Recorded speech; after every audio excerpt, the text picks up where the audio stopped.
Bonsoir et bienvenue dans le 22 minuit, toute l'actu vue du Sud. Voici les titres de ce journal. Le gendre d'Hélène Pastor passe aux aveux. Il aurait commandité l'assassinat de sa riche belle-mère, sans doute pour faire main basse sur l'héritage. Une vingtaine de personnes interpellées dans l'Hérault et le Gard, soupçonnées d'avoir organisé un vaste système de blanchiment d'argent et de drogue. Une croix gammée taguée sur le buste du résistant Missak Manoukian à Marseille. La communauté arménienne est sous le choc. Et puis, querelle autour de la réforme des rythmes scolaires à Nîmes. Le sénateur maire contraint de revenir sur la formule choisie.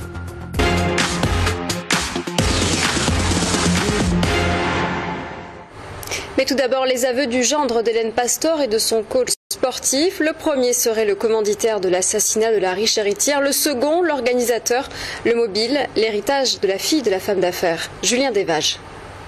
Il est arrivé en fin de matinée au tribunal de grande instance de Marseille. Wojciech Janowski, le gendre d'Hélène Pastor, l'homme de confiance de la famille, est aujourd'hui considéré comme le principal suspect dans cette affaire.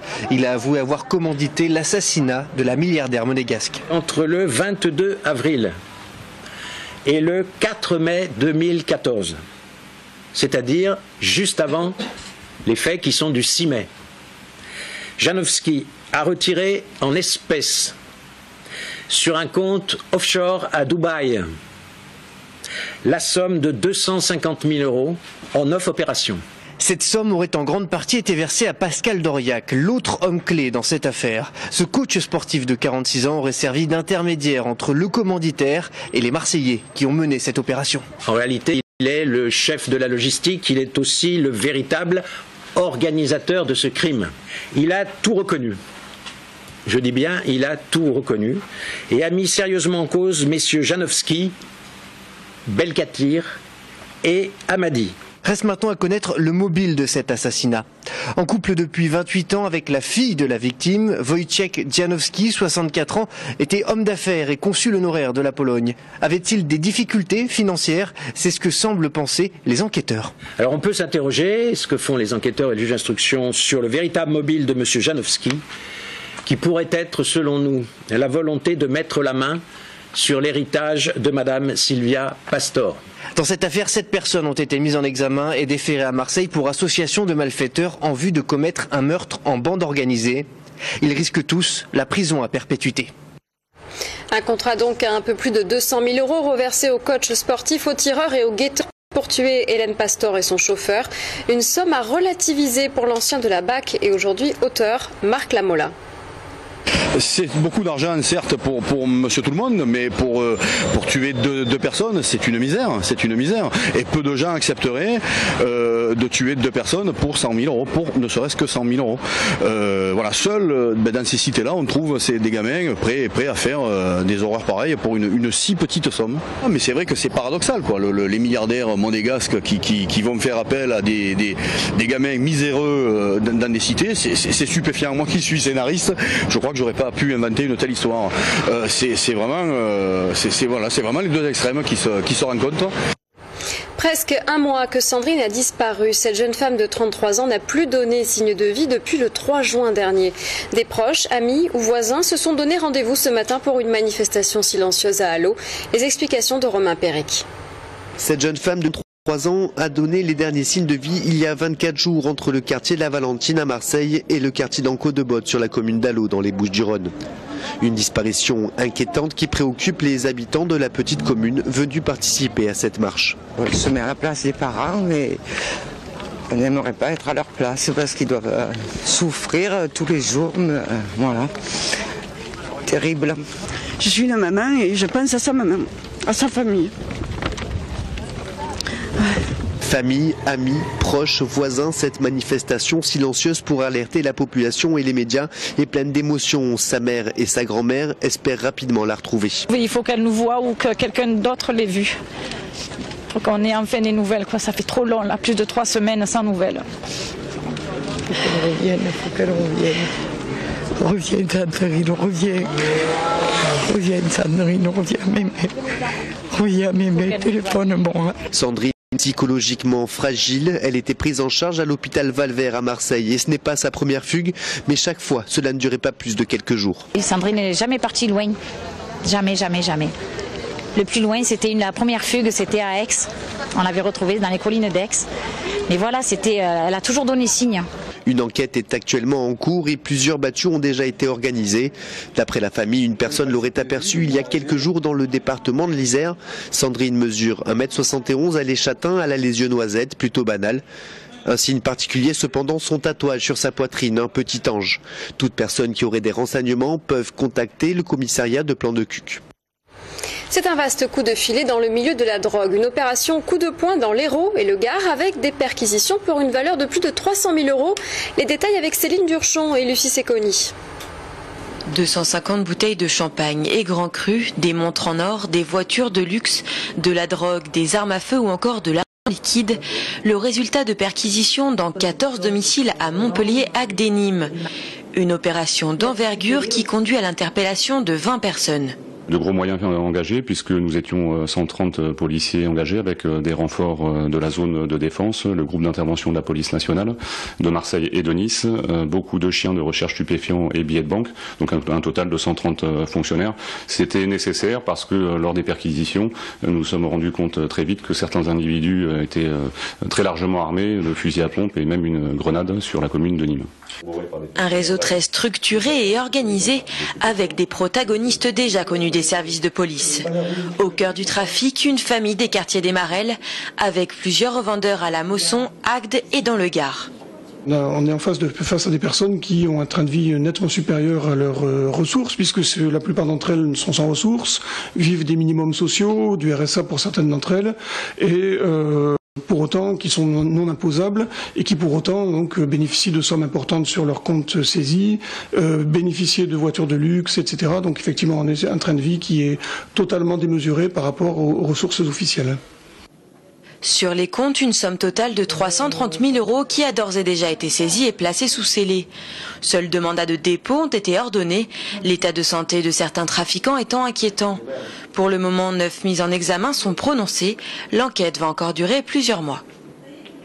Pour la communauté arménienne de Marseille, la profanation du buste du résistant communiste Misak Manoukian est un signe de plus que le racisme est actif en France. Une croix gammée a été taguée dans la nuit de mercredi à jeudi dans ce square du boulevard Charles Livon dans le 7e arrondissement.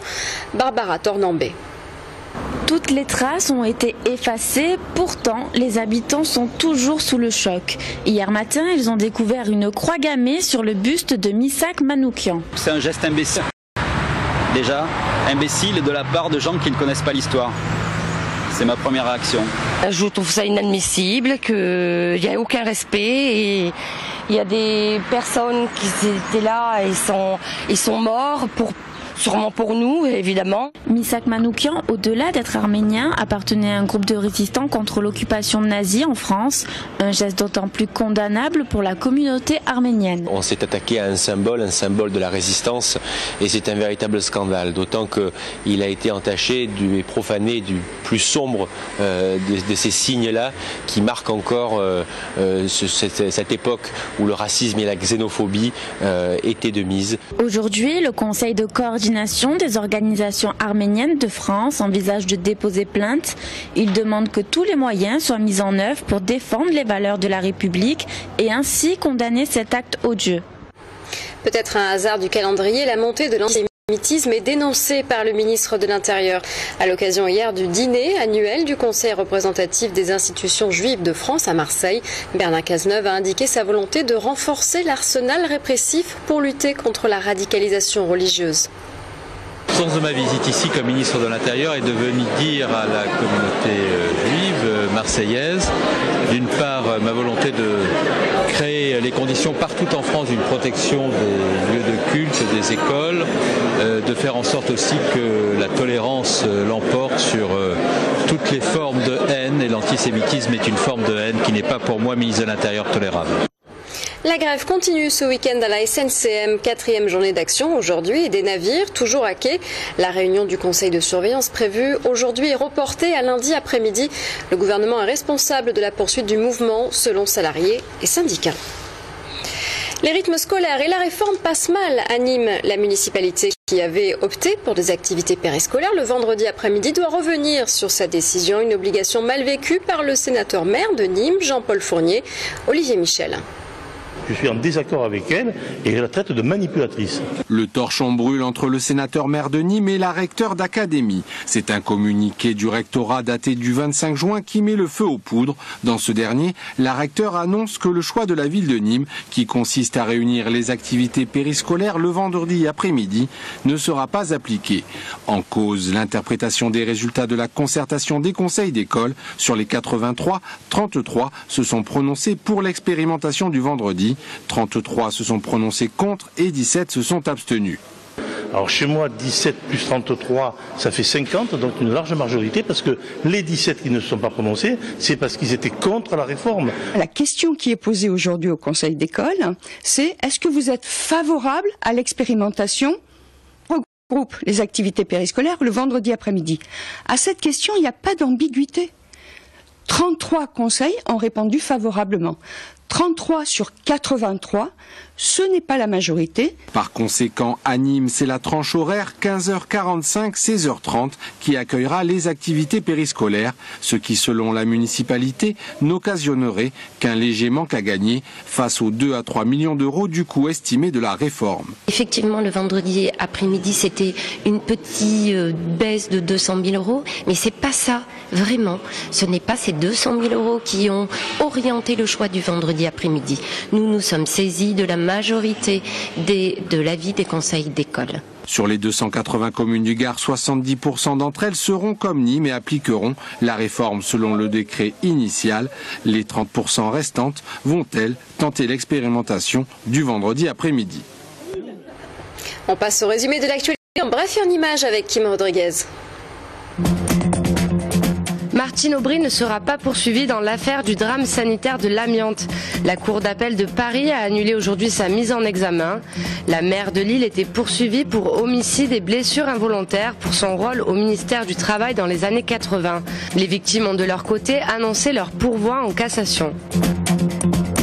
Une étape de plus franchie pour la réforme pénale de Christiane Taubira. Après l'Assemblée nationale, le Sénat a définitivement adopté une proposition de texte. Il prévoit la suppression des peines planchers et la mise en place de la contrainte pénale. Dernière étape, l'harmonisation des textes des deux chambres par la commission mixte paritaire. La Haute Autorité pour la Transparence publie aujourd'hui les déclarations de patrimoine du gouvernement. Mais déjà un premier couac, l'instance créée à la suite de l'affaire Cahuzac a rappelé à l'ordre le secrétaire d'État Jean-Marie Le Guen. Il aurait sous-évalué son patrimoine. Le secrétaire d'État a depuis rectifié ses déclarations. L'INSEE publie aujourd'hui son rapport trimestriel. Et une bonne nouvelle, le pouvoir d'achat des ménages s'est légèrement amélioré. En cause, l'augmentation du revenu disponible des ménages et une inflation toujours basse. L'Institut de statistique annonce en revanche une stagnation de l'activité française pour ce premier trimestre. Le ramadan débutera dimanche, annonce ce soir le Conseil français du culte musulman. En attendant, snacks, boulangeries et supermarchés sont prêts pour ce mois de jeûne. Le ramadan fait recette, c'est un reportage signé Ali Martiniki.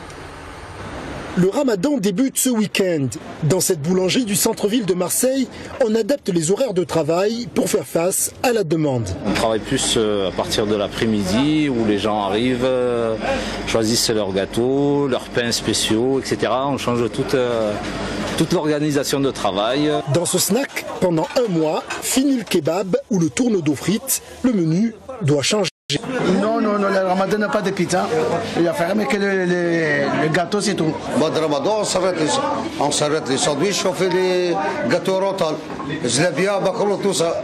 Même la grande distribution se met au parfum. Nous sommes dans le 10e arrondissement. Auchan dédie 100 mètres carrés de surface aux produits spécial ramadan. Ah, on trouve tout, voilà, exactement, on trouve tout ce qu'il faut. Ça nous amène une fréquentation plus importante et cette fréquentation n'achète pas que des produits du ramadan, elle achète également des produits au rayon des boissons, au rayon des yaourts, au rayon du fromage, en fruits et légumes. Et donc ça nous apporte quand même un gain de fréquentation qui est appréciable. Dans le rayon, il y a bien sûr les produits phares. Donc la feuille de brique aujourd'hui, c'est la plus grosse vente de l'opération Ramadan, de ce plateau. Ça représente, on vend 25 000 feuilles de briques pendant les 5 semaines de l'opération Ramadan. Bien plus qu'une affaire religieuse, le Ramadan est devenu un véritable enjeu commercial.